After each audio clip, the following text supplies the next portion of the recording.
Hello बच्चों, आज मैं आप लोगों को क्लास 7th की आपके पास न्यू एनसीईआरटी की जो बुक है ना, उसमें हमने अपना चैप्टर नंबर 8 स्टार्ट कर रखा है। चैप्टर का नाम हमारे पास है यहाँ पर वर्किंग विथ फ्रैक्शन। एक बार स्टार्टिंग में यहाँ देख लेते हैं, ये रहा चैप्टर हमारे पास। आज हम यहाँ पर टॉपिक करने वाले हैं जो कि पेज नंबर 193 पे है, अ ड्रामेटिक डोनेशन। क्या है इस टॉपिक में पढ़ते हैं यहाँ पर। सिर्फ आपको एक एक्सप्लेनेशन दे रखी है और एक चीज़ बता रखी है, उस पर बेस्ड आपको यहाँ पर एक क्वेश्चन दे रखा है। ठीक है, चलिए स्टार्ट करते हैं। यहाँ पर आपसे क्या कह रहे हैं, the following problem is translated from Bhaskaracharya's book Lilavati written in 1150 CE। O wise one, a miser give to a beggar 1/5 of 1/16 of 1/4 of 1/2 of 2/3 of 3/4 of drama. If you know the mathematics of fraction well, tell me, O child, how many cowrie shells were given by the miser to the beggar. देखो यहाँ पर आपको क्या बता रखा है, यहाँ पर एक प्रॉब्लम दे रखी है। वो क्या, एक माइजर ने क्या किया, एक बैगर को मतलब एक भिखारी को इतना दिया ऑफ ड्रामा, इतना दिया है। अब वो कह रहे हैं अगर आप फ्रैक्शंस को अच्छे से जानते हो कि हम उन्हें कैसे सॉल्व कर सकते हैं, तो आप हमें ये बताओ कि उसने बैगर को एक्चुअल में कितने कोवरी शेल्स दिए हैं। ठीक है, तो यहाँ पर आप सोचोगे ड्रामा ये है क्या। तो dramma refers to a silver coin used in those time. उस टाइम पे ना सिल्वर कॉइन्स को बोला जाता था। The tale says that one dramma was equivalent to 1280 cowrie shells. Let's see what fraction of dramma the person give. तो कह रहा है जो वन ड्रामा है वो किसके इक्वल है, 1280 कोवरी शेल्स के इक्वल है। तो चलो देखते हैं उसने कितना दिया होगा बैगर को। तो हमको पता है कि मैथ्स में ऑफ का मतलब क्या होता है, मल्टीप्लाई होता है, यही होता है। तो मैंने इन सब में ऑफ की जगह मल्टीप्लाई लगा दिया। तो 1/2 multiply 2/3 multiply 3/4 multiply 1/5 multiply 1/16 multiply 1/4 ले लिया। आप मल्टीप्लाई में आगे पीछे लिख सकते हो, कोई दिक्कत वाली बात नहीं है, उन्होंने आगे पीछे ही लिख रखा है, तो आप कंफ्यूज मत होइएगा। ठीक है, अब अगर आप इन्हें मल्टीप्लाई करते हो तो न्यूमरेटर में तो आपके पास सिर्फ 6 आ रहा है और डिनोमिनेटर में हमें इन सबको मल्टीप्लाई करना है, तो हमारे पास 7860 आ रहा है, सॉरी 7680 आ रहा है। ठीक है, अब आप इसे फर्दर सिंप्लीफाई कर सकते हो क्योंकि 6 की टेबल से ये पूरा पूरा कट हो रहा है, तो मैंने उसे कट करके एक सिंप्लीफाइड फॉर्म में यहाँ ये लिख दिया है। तो 1 cowrie shell was given to the beggar. आप ये कह सकते हो आपने उस एक शेल दिया है उस बैगर को, माइजर ने। ठीक है, you can see in the answer Bhaskaracharya the माइजर had given the bagger only 1 coin of the least value. उसने सिर्फ एक ही कॉइन दिया क्योंकि जो ड्रामा था वो क्या था, सिल्वर कॉइन्स को रिप्रेजेंट करता था। Around the 12th century several type of coins were in used in different kingdom of Indian subcontinent. Most commonly used were gold coin, silver coin, copper coin और Covid. कह रहा है कि 12th century में अगर हम देखें तो कई सारे तरीके के कॉइन्स जो है वो यूज होते थे किंगडम से। जैसे जो मोस्ट कॉमनली कॉइन्स थे वो गोल्ड, सिल्वर, कॉपर और कोवरी शेल्स थे। The extract conversion rate between these coin varied depending on the region, time period, economic condition, weight of coin and their purity.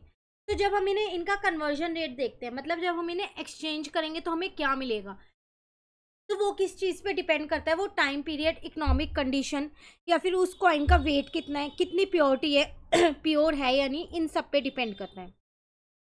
Gold coins had high value and were used in large transaction and to store wealth. Gold coins की सबसे ज़्यादा value होती है, ठीक है, और उनको ही ज़्यादातर ट्रांजैक्शंस में यूज़ किया जाता है एक्सचेंज करते टाइम पे, और एज अ वेल्थ हम उन्हें स्टोर करके भी रख सकते हैं। Silver coins were more commonly used in everyday transactions. Daily basis की ट्रांजैक्शन पे आप सिल्वर कॉइन्स को यूज़ कर सकते हो। कॉपर कॉइन है लो वैल्यू, इनकी वैल्यू कम होती है कॉपर कॉइन्स की, पर यूज्ड इन स्मॉल ट्रांजैक्शन, इसलिए ये छोटी ट्रांजैक्शंस के लिए यूज़ किए जाते हैं। Cowrie shells were the lowest denomination and were used in very small transaction and as cheap. इनका जो डिनोमिनेशन होता है ना, मतलब कि एक्सचेंज वैल्यू, वो बहुत लोएस्ट होती है, कि बहुत छोटी ट्रांजैक्शन के लिए इन्हें यूज़ किया जाता है। अब यहाँ पर आपको एक चीज़ दे रखी है, आपसे यहाँ पर क्या कह रहा है, if we assume 1 gold dinner is equal to 12 silver drama, 1 silver drama is equal to 4 copper pannas, 1 copper panna is equal to 6 mashaks, 1 panna is equal to 30 cowrie shell। एक ये इन्फॉर्मेशन आपको गिव। अब आपसे क्या कह रहा है, 1 copper पन्ना जो है वो किसके बराबर होगा, 1/48 गोल्ड डिनर। क्यों? क्योंकि यहाँ पर आपसे वो कह रहा था कि जो आपके पास 4 कॉपर 1 सिल्वर ड्रामा जो है वो 4 कॉपर पन्नास के बराबर है। ठीक है, तो वर्क 1 कॉपर पन्ना किसके 1/48 1/12 इंटू 1/4 हो गया। अब आपको ये दो खुद से फिल करने हैं, 1 कोवरी शेल कितने कॉपर पन्नास के बराबर है और 1 कोवरी शेल कितने गोल्ड कॉइन्स के बराबर है। ठीक है, तो देखो यहाँ पर, यहाँ सॉल्व करते हैं। तो अगर हम यहाँ पर लिखें तो हमको दे रखा था कि जो 1 कॉपर पन्ना था वो किसके बराबर था 1/48 गोल्ड डिनर के। ठीक है, और 1 कॉपर पन्ना किसके बराबर था यहाँ पर 30 कोवरी शेल के बराबर था। तो इसका मतलब मैं ये कह सकती हूँ यहाँ पर कि 1 कोवरी शेल जो है वो किसके बराबर है 1/30 कॉपर पन्ना के बराबर है। ठीक है, तो फिर मैं ये भी कह सकती हूँ ना कि 1 कोवरी शेल जो है वो किसके बराबर होगा 1/30 इंटू 1/48। मैंने इसकी जगह पर ये वाला लिख दिया, देखो गोल्ड पन्ना, गोल्ड डिनर। तो कितना आ जाएगा 1440। क्लियर? क्लियर है? तो आपको इसमें दो चीजें बतानी थी, तो दोनों चीजें हमारी निकल गई। एक में हमारा आंसर यहाँ पर निकल गया 1/30, दूसरा निकल गया 1/1440। तो देखिए यहाँ पर है, तो यहाँ आ जाएगा 1/30, यहाँ आ जाएगा 1/1440। तो इस इंफॉर्मेशन को हमें यूज करना है और इन 2-3 ब्लैंक का आंसर करना है। ठीक है, उसके बाद आपको एक छोटा सा पिंच ऑफ हिस्ट्री यहाँ दे रखा है। इसमें कुछ नहीं, आपको ये सारी चीजें बता रखी है, आपने क्या पढ़ा है अभी तक वो सब चीजें यहाँ पर बता रखी है। एक बार रीड कर लेते हैं, फिर फिगर इट आउट के क्वेश्चंस करेंगे। As you have seen, fractions are important type of number playing a critical role in variety of everyday problem that involve sharing and dividing quantities equally. The general notion of a non-unit fraction as we use them today, equipped with a arithmetic operation of addition, subtraction, multiplication, division, developed largely in India. कह रहे जैसे कि आप लोग जानते हो कि fraction जो है बहुत इंपॉर्टेंट टाइप ऑफ नंबर है जो हमारी एवरीडे प्रॉब्लम में एक इंपॉर्टेंट रोल को प्ले करता है। इसमें हम क्या करते हैं, फ्रैक्शन की हेल्प से हम चीज़ों को इक्वली डिवाइड कर पाते हैं। ठीक है, दूसरा इसमें हम अरिथमेटिक ऑपरेशन का ईजिली यूज़ कर पाते हैं, addition, subtraction, multiplication and division का, जिससे हमारी कई सारी प्रॉब्लम्स जो है वो सॉल्व हो जाती हैं। अब आगे आपसे क्या कह रहे हैं, the ancient Indian geometry text called Shulbasutra which go back as far as 800 BCE and were concerned with the construction of fire altars for ritual use, general non-unit fraction extensively, including performing division of such fractions as we seen in example 3. Fractions even became commonplace in the popular culture of India as far back as 150 BCE, as evidenced by an offhand reference to the reduction of fraction to lowest term in the philosophical work of the revered Jain scholar Umaswati. General rules for performing arithmetic operations on fraction in essentially the modern form in which we carry them out today were first codified by Brahmagupta in his Brahma's Putra Siddhanta in 628 CE. We have already seen his method for adding and subtracting journal fractions.